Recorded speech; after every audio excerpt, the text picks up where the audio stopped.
주님 순환 성지주일 마테오가 전한 우리 주 예수 그리스도의 순환기입니다. 그때 예수님께서 총독 앞에 서셨다. 총독이 물었다. 당신이 유다인들의 임금이요. 예수님께서 대답하셨다. 네가 그렇게 말하고 있다. 그러나 수석사제들과 원로들이 당신을 고소하는 말에는 아무 대답도 하지 않으셨다. 그때 빌라도가 예수님께 물었다. 저들이 갖가지로 당신에게 불리한 증언을 하는데 들리지 않소. 그러나 예수님께서는 어떠한 고소의 말에도 대답을 하지 않으셨다. 그래서 총독은 매우 이상하게 여겼다. 축제 때마다 군중이 원하는 죄수 하나를 총독이 풀어주는 관례가 있었다. 마침 그때에 예수 바라바라는 이름난 죄수가 있었다. 사람들이 모여들자 빌라도가 그들에게 물었다. 내가 누구를 풀어주기를 원하오? 예수 바라바요? 아니면 메시아라고 하는 예수요? 빌라도는 사람들이 예수님을 시기하여 자기에게 넘겼음을 알고 있었던 것이다.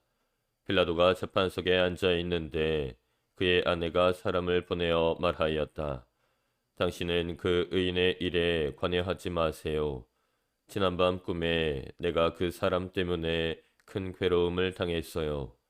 그동안 수석 사제들과 원로들은 군중을 구슬려 바라바를 풀어주도록 요청하고 예수님은 없애버리자고 하였다. 총독이 그들에게 물었다.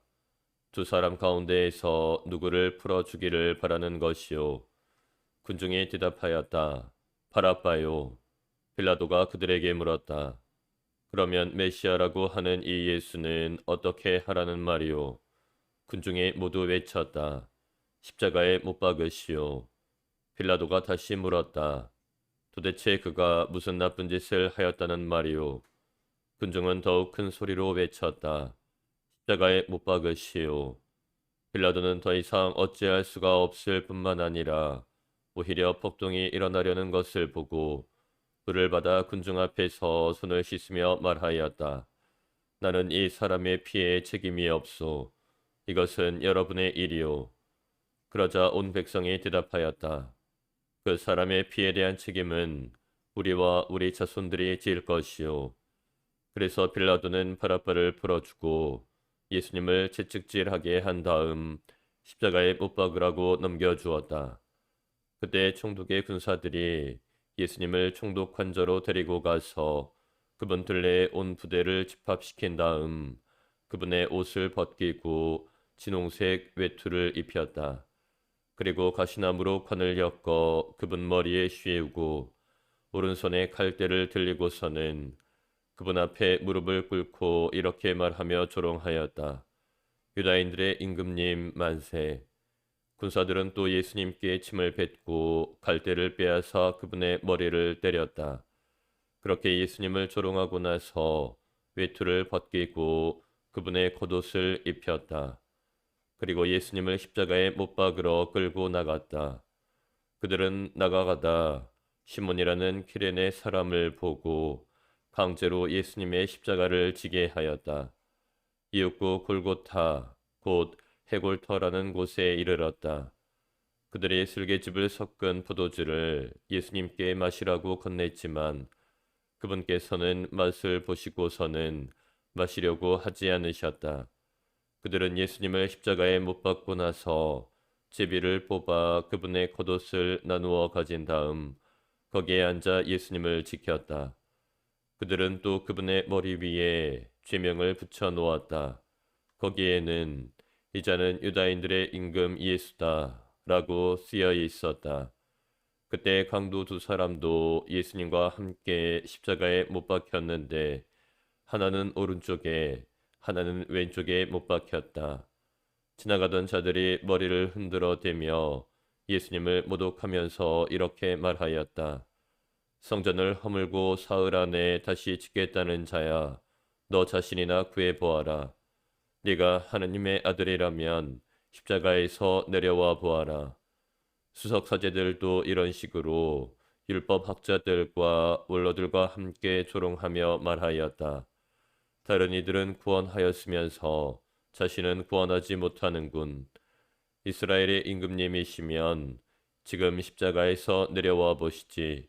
그러면 우리가 믿을 터인데 하나님을 신뢰한다고 하니 하나님께서 저자가 마음에 드시면 지금 구해내 보시라지. 나는 하나님의 아들이다 하였으니 말이다.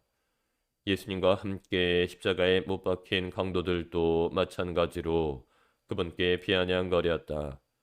낮 12시부터 어둠이 온 땅에 덮여 오후 3시까지 계속되었다. 오후 3시쯤에 예수님께서 큰 소리로 부르짖으셨다. 엘리 엘리 레마 사박타니. 이는 저의 하느님 저의 하느님 어찌하여 저를 버리셨습니까? 라는 뜻이다. 그곳에 서 있던 저들 가운데 몇이 이 말씀을 듣고 말하였다. 이자가 엘리야를 부르네. 그러자 그들 가운데 한 사람이 곧 달려가서 해면을 가져와 신 포도주를 듬뿍 적신 다음 갈대에 꽂아 예수님께 마시게 하였다. 그러나 다른 사람들은 말하였다. 가만, 엘리야가 와서 그를 구해주나 봅시다. 예수님께서는 다시 큰 소리로 외치시고 나서 숨을 거두셨다. 그러자 성전 휘장이 위에서 아래까지 두 갈래로 찢어졌다. 땅이 흔들리고 바위들이 갈라졌다. 무덤이 열리고 잠자던 많은 성도들의 몸이 되살아났다. 예수님께서 다시 살아나신 다음 그들은 무덤에서 나와 거룩한 도성에 들어가 많은 이들에게 나타났다.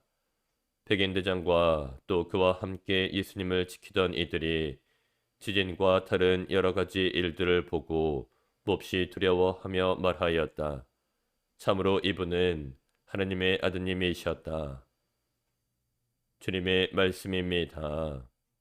교부들의 성경주해 요한 크리스토스토무스 마테오 복음 강해. 주님, 저는 아니겠지요. 그 거룩한 무리는 견디기 힘든 근심에 빠졌습니다. 요한은 제자들은 누구를 두고 하시는 말씀인지 몰라 어리둥절하여 서로 바라보기만 하였다고 합니다.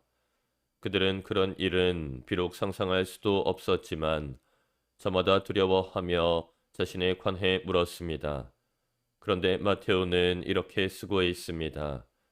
그들은 몹시 근심하여 저마다 주님, 저는 아니겠지요 하고 묻기 시작하였다. 예수님께서 그들에게 대답하셨다. 나와 함께 대접에 손을 넣어 빵을 적시는 자, 그 자가 나를 팔아넘길 것이다. 예수님께서 어느 순간에 유다의 정체를 밝히시는지 잘 보십시오. 예수님께서 나머지 제자들을 이 근심에서 구해주고자 결정하셨을 때입니다. 그들이 두려움에 떨며 자꾸 물었기 때문입니다. 예수님께서는 유다에게 마음을 바꿀 시간을 주고 싶으셨지만 다른 제자들도 근심에서 건져주고 싶으셨습니다. 그러나 유다는 여전히 사람이 바뀔 희망이 전혀 없는 구제불능이었습니다.